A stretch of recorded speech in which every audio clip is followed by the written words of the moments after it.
జై శ్రీమన్నారాయణ. ఈరోజు మనం ధర్మపదం గ్రంథములోని చాప్టర్ 4 విభాగము 195 ఉపపాండవులను పాంచాల వీరులను అశ్వత్థామ రాత్రికే నిద్రిస్తున్న వారిని సంహరించాడనే విషయాన్ని శ్రీకృష్ణ పరమాత్ముని యొక్క రథసారథి చెప్పగా విన్నారు శ్రీకృష్ణుడు, పాండవులు. ధర్మరాజు రోధిస్తున్నాడు, ద్రౌపది రోధిస్తుంది. ఎలా జరిగిందో చూద్దాం.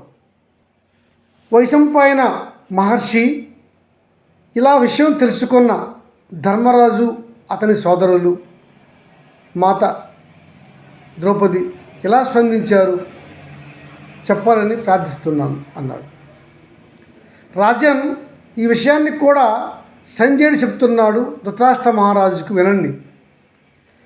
ధృతరాష్ట్ర మహారాజా ఈ విషయం తెలుసుకున్నటువంటి ధర్మరాజు ఏడుస్తూ భూమిపై పడి మూర్ఛపోయాడు. కొంతసేపటికి మరలా తిరిగి తెచ్చుకొని ఏడుస్తున్నాడు. ఈ విషయం నాకు చాలా బాధాకరంగా ఉన్నది. శ్రీకృష్ణ, ఇంతటి అన్యాయమా? ముక్కుపచ్చలారని నా కుమారులు 5 ఉపపాండవులను నిద్రిస్తున్న వారిని సంహరించాడు ఆ నీచుడు, ధర్మము తెలియని గురుపుత్రుడు అశ్వత్థామ. వీడిని ఎంతటి శిక్షించినా కూడా తక్కువే. క్షత్రియులకు మరణము రాదా? యుద్ధములో క్షత్రియులు యుద్ధము చేస్తూ మరణించుట మంచిదే, ధర్మమే, వారికి వీరస్వర్గం వస్తుంది. కానీ ఈ అశ్వత్థామ నా కుమారులను కానీ మా బామర్దులను కానీ యుద్ధంలో సంహరించి ఉంటే నేను బాధపడేవాడిని కాను. నిద్రిస్తున్న వారిని అధర్మంగా, అన్యాయంగా సంహరించాడు. ముక్కుపచ్చలారని బిడ్డలు, ఏ ముద్దు ముచ్చట తీరని వారిని ఈ విధంగా సంహరించాడు ఈ దుష్టుడు అశ్వత్థామ అంటూ బాధపడుతూ, ఈ విషయం ద్రౌపది తెలిస్తే ద్రౌపది భరించగలదా? ఏమవుతుందో ఏమో అంటూ బాధపడుతున్నాడు ధర్మరాజు. దీని అంతటికీ దాని యొక్క యామరపాటుయే కారణం కావచ్చు. అక్కడ గనుక నేను, నా తమ్ములు, పరమాత్మ మీరు ఉంటే ఈ ఘోరము జరిగి ఉండేది కాదు కదా. నకుల, నీవు త్వరగా వెళ్ళి మహారాణి ద్రౌపదిని, పాంచాల రాణులను ఇక్కడికి సత్వరమే రథంలో తీసుకొని రమ్ము అని పంపించాడు. నకులుని వల్ల విషయం విన్న ద్రౌపది, పాంచాల రాణులు ఏడుస్తూ భూమిపై పడి మూర్ఛపోయారు. కొంతసేపటికి అందరూ తోచుకున్నాక వారందరినీ రథాలపై ఎక్కించుకొని నకులుడు అన్న ధర్మరాజు ఉన్నటువంటి స్థలానికి వచ్చాడు. యుద్ధ గుడారాలకు వచ్చేటువంటి ద్రౌపది, ఇతర పాంచాల రాణులు ఏడుస్తూ మూర్ఛపడిపోయినారు. ధర్మరాజు కూడా ఏడుస్తూ మూర్ఛపడిపోయినాడు. కొంతసేపటికి లేచినాక ద్రౌపది మాత విలపిస్తూ ఉన్నది, ఆ దుష్ట గురుపుత్రుడు, నా కుమారులు ముక్కుపచ్చలు ఆరని వారు, నా అన్నదమ్ములు కూడా నిద్రపోతున్నారు. ఇట్లాంటి చిన్న బాలులను, నిద్రపోతున్న వీరులను అన్యాయంగా, అధర్మంగా ఖడ్గంతో నరికి చంపాడు ఆ దుష్టుడు. యుద్ధంలో సంహరించే శక్తి లేనివాడు, దుర్మార్గుడు, దుష్ట బాపడు, బ్రాహ్మణుడు పుట్టినటువంటి ఆ అశ్వత్థామకు బ్రాహ్మణ లక్షణాలే లేవు.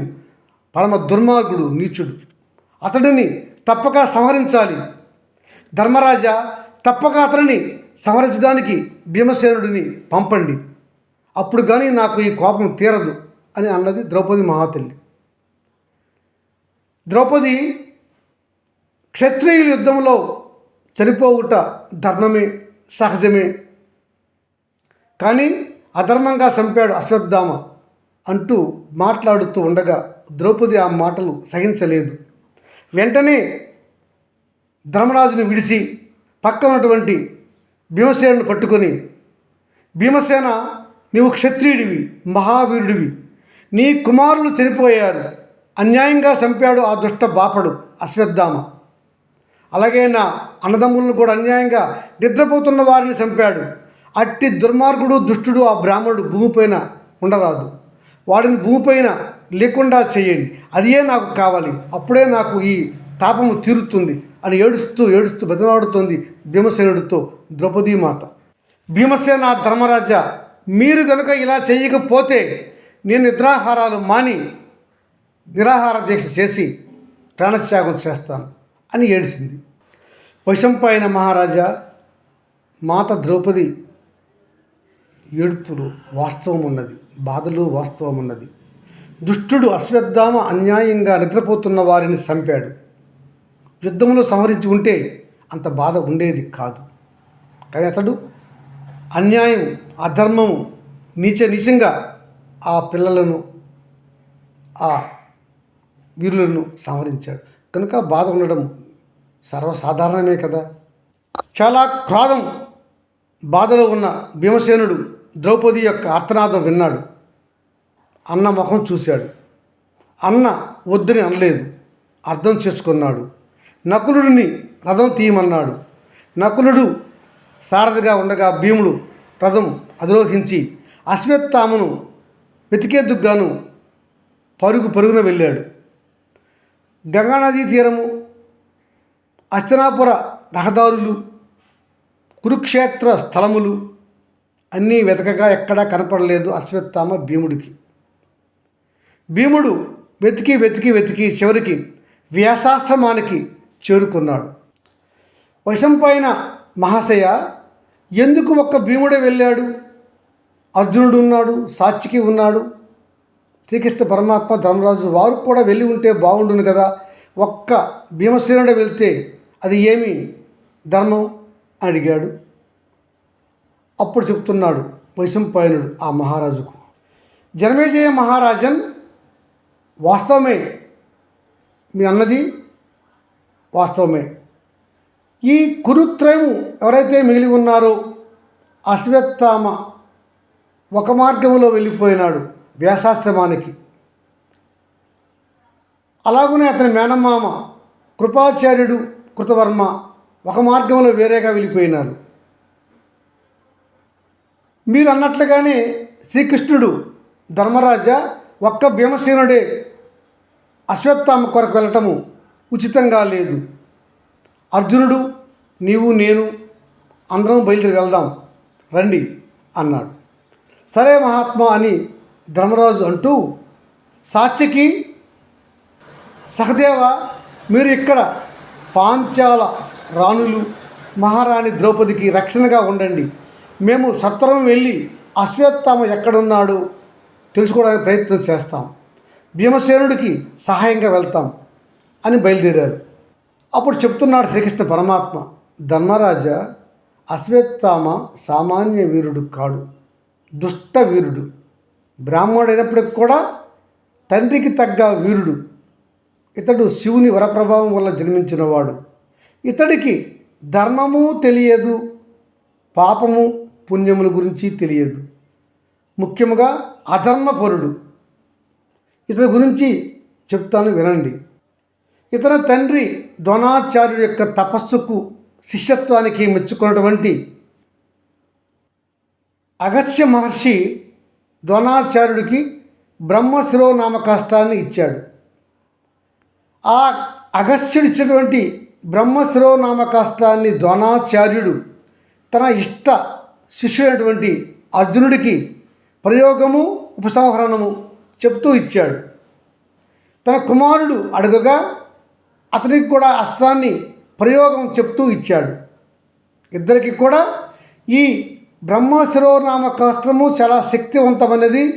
సాధారణ జనులపైన చిన్న చిన్న యుద్ధాల్లోన వాడకూడదు, సామాన్యులపైన అసలు వాడకూడదు అని చెప్పి మరీ ఇచ్చాడు. కానీ ఈ దుష్టుడు, అతని కుమారుడు అశ్వత్థామ అవన్నీ పట్టించుకోడు. ఈ అశ్వత్థామ గురించి ఇంకో విషయం చెప్తాను వినండి. మీరు వనవాసం చేస్తున్న కాలంలో నేను నా రాజధానిలో ఉండగా ఈ గురుపుత్రుడు అశ్వత్థామ ద్వారకకు వచ్చి నన్ను కలిశాడు. గురుపుత్రుడు కదా అని అతను నేను గౌరవించాను. నా ఆయుధాగారాన్ని తీసుకొని వెళ్ళి ఆయుధాలు కూడా చూపించాను. అత్యాసపరుడు ఈ అశ్వత్థామ. శ్రీకృష్ణ నా తండ్రి నాకు బ్రహ్మ శిరోనామకాస్త్రాన్ని ఇచ్చాడు, దానిని మీకు ఇత్తును. మీరు నాకు మీ దగ్గర ఉన్నటువంటి సుదర్శన చక్రాన్ని ఇవ్వండి అని అడిగాడు. నేను అతనితో ఇలా అన్నాను, గురుపుత్ర అశ్వత్థామ, నాకు మీరు మీ యొక్క బ్రహ్మ శిరోనామకాస్త్రాన్ని ఇవ్వవలదు, నాకు అవసరం కూడా లేదు. మీకు తగిన శక్తి ధరించే యుక్తి శక్తులు ఉన్న ఎడల అదిగో అక్కడ ఉన్నటువంటి సుదర్శన చక్రం కానీ,